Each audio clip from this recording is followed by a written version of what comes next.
Carbolic acid কি সাপ তাড়াতে পারে? বন্ধুরা, এর উত্তর হবে হ্যাঁ এবং না। কি ভাবছেন আমি কনফিউজ করছি? না বন্ধুরা, একদমই কনফিউজ করছি না।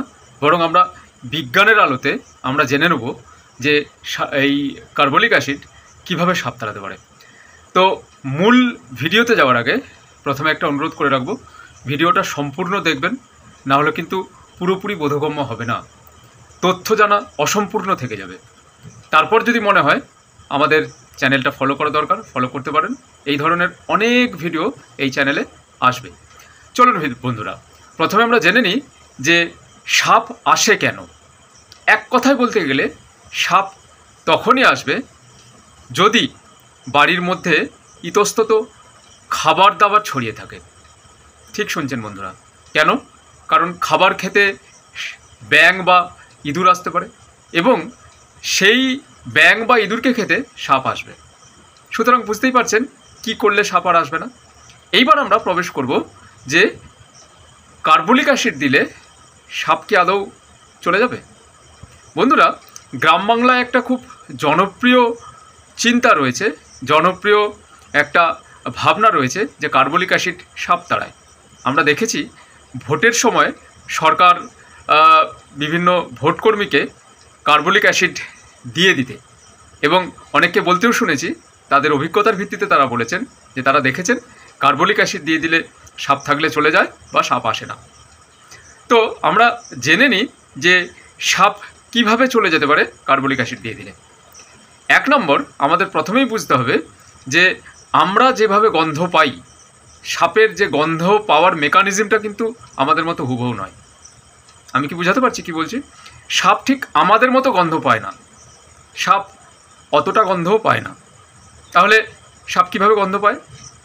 সাপ কার্বলিক অ্যাসিড দিলে কেন চলে যায়? এক নম্বর কারণ হলো বিভিন্ন সাপের গন্ধের প্রতি সংবেদনশীলতা বিভিন্ন রকমের।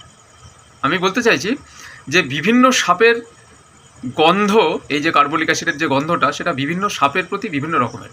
কোনো সাপের একটা অস্বস্তি লাগে, যে কারণের জন্য কার্বলিক অ্যাসিড দিলে সেই গন্ধে সাপ, কিছু সরীসৃপ বা পতঙ্গ সেই স্থান ত্যাগ করে চলে যেতে পারে, কিন্তু সব সাপ যাবে না। এটা এক নম্বর। দু নম্বর হচ্ছে, যারা দেখেছেন যে কার্বলিক অ্যাসিড দিলে সাপ চলে যায় বা আসে না, দ্বিতীয় কারণটা কি বলুন তো? সাপ দেখবেন মাঝে মধ্যেই তার চেরা জীব বাইরে বের করছে। কারণ কি? কারণ সে পরিবেশটা বুঝে নিতে চাইছে এর মধ্য দিয়ে, এবং এই চেরা জীব বের করে সে বাতাসে থাকা অণুগুলো জীবের মধ্যে নিয়ে সে জ্যাকবসন অঙ্গের মধ্যে চালান করছে। এর ফলে কি হয় না, ওই জ্যাকবসনস অর্গান বা জ্যাকবসন অঙ্গ তাকে জানিয়ে দিচ্ছে যে পরিবেশটা কীরকম। অতএব সেই পরিবেশে যদি কার্বলিক অ্যাসিড বা ফেনল দেওয়া থাকে, তার অণু বাতাসে ভাসবে, তো সেইটা ওই জীবের মধ্য দিয়ে তার জ্যাকবসন অঙ্গে প্রবেশ করবে। তাহলে সেক্ষেত্রে যে সমস্ত সাপ এর গন্ধ একদম পছন্দ করে না, তারা সেই জায়গা ছেড়ে পালাবে। তাহলে দ্বিতীয় নম্বর কারণটা জানলাম, সাপ পালানোর কারণটা।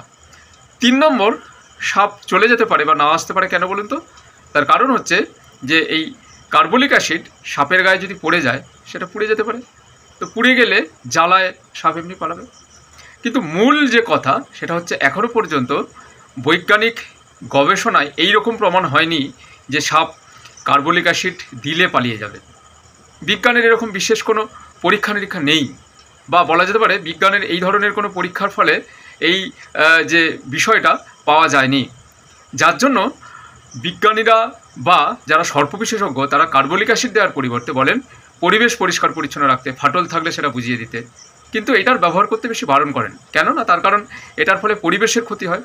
এবং আরেকটা জিনিস আমরা দেখেছি মিডিয়াতে, যে গ্রাম বাংলায় অনেক বাচ্চা, বা বিশেষ করে বাচ্চাদের কথাই বলছি, তারা না বুঝে তারা খেয়ে নিয়েছে, বা তারা তাদের গায়ে পড়ে গেছে এই কার্বলিক অ্যাসিড, যার ফলে তারা আহত হয়েছে এবং আরও বড় ক্ষতি হয়েছে। তো পরিবেশের স্বার্থে এবং বাচ্চাদের সুরক্ষার স্বার্থে কার্বলিক অ্যাসিড ব্যবহার না করাই ভালো। কারণ সাপ তো ঠিক আমাদের মতো গন্ধ পায় না, তীব্র গন্ধ সাপ ঠিক আমাদের মতোভাবে পায় না। তো সাপকে তাড়াতে যে কারণের জন্য কার্বলিক অ্যাসিড না ব্যবহার করাই ভালো, যে কারণের জন্য আজকালকার যে পরিবেশবিদরা, সর্প বিশেষজ্ঞরা, তারা কার্বলিক অ্যাসিড ব্যবহার করতে বারণ করছেন। তো সেক্ষেত্রে শেষ কথা যেটা বলবো, সেটা হচ্ছে কার্বলিক অ্যাসিড ব্যবহারের পরিবর্তে আমরা পরিবেশ পরিষ্কার পরিচ্ছন্ন রাখি, তাহলে কিন্তু আর সাপ আসবে না।